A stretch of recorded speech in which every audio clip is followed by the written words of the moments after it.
How's it going, YouTube? So this is going to be a fourth video for the installation that I had set for my cervical disc replacement surgery.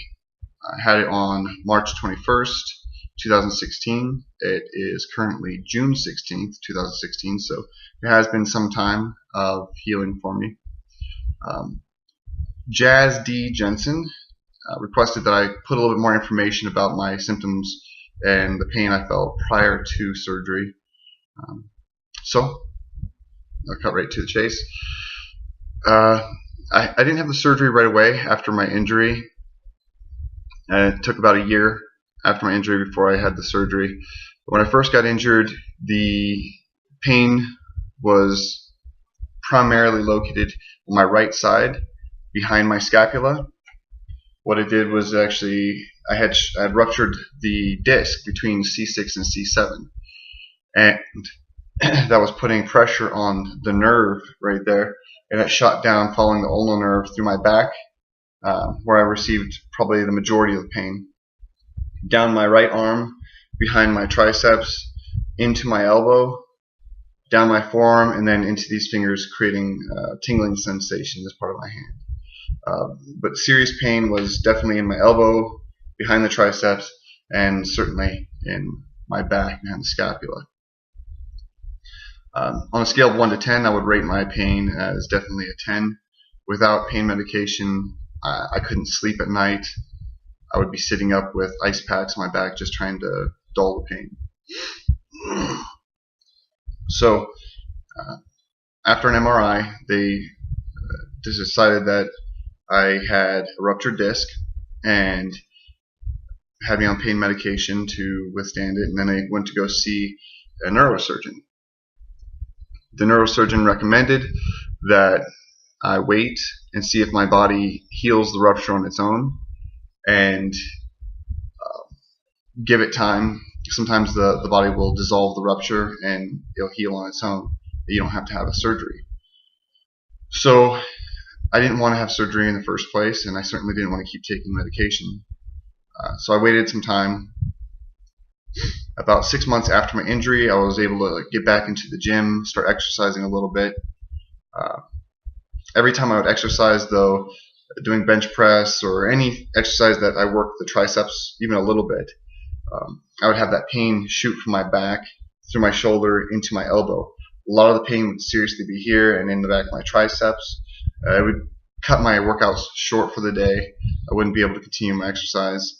And about 6 more months of this, and I just couldn't take it anymore. I didn't want to live that way for the rest of my life.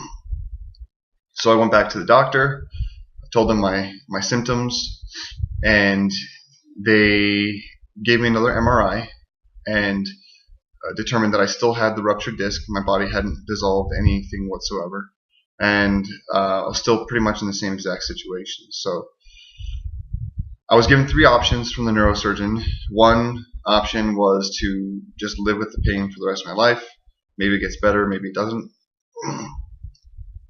Another option was fusion, having my spine fused, and I certainly did not want that.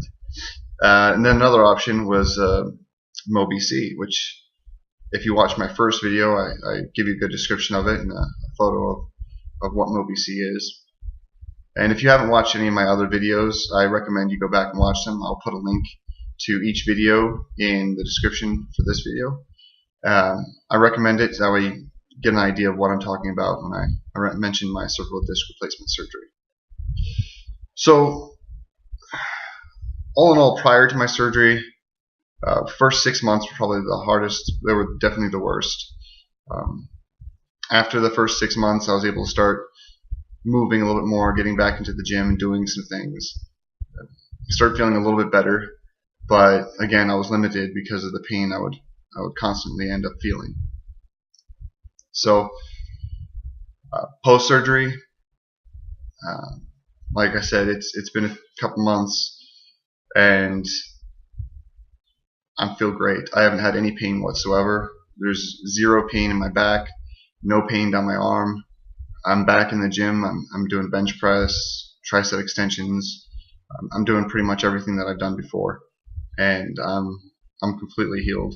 I feel great.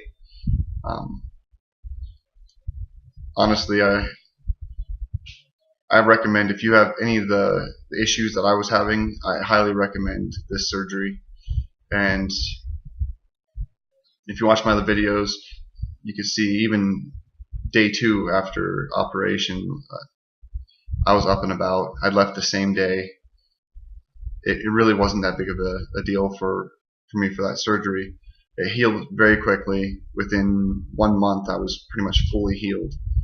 So I highly recommend it. If you're in a lot of pain, watch my other videos. It gives you a good description of what you're going to be going through post-surgery. Let me give you a close-up real quick. Again, this is after just a few months post-surgery. I still have a scar. Obviously, when I exercise, it does get a little bit more red because the blood flows to this area. Most red points, obviously, are the 2 ends. One thing I didn't mention in my prior videos is on one of these ends, you will have the area where they tie off the stitch from inside.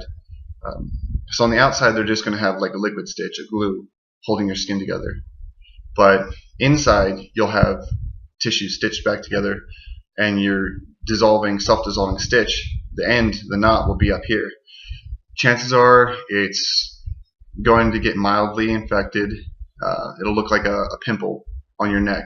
It's gross, but you just have to drain it, keep it clean, and continuously monitor it. That's about it, though. I mean, it looks gross, but it's no serious infection, just very mild.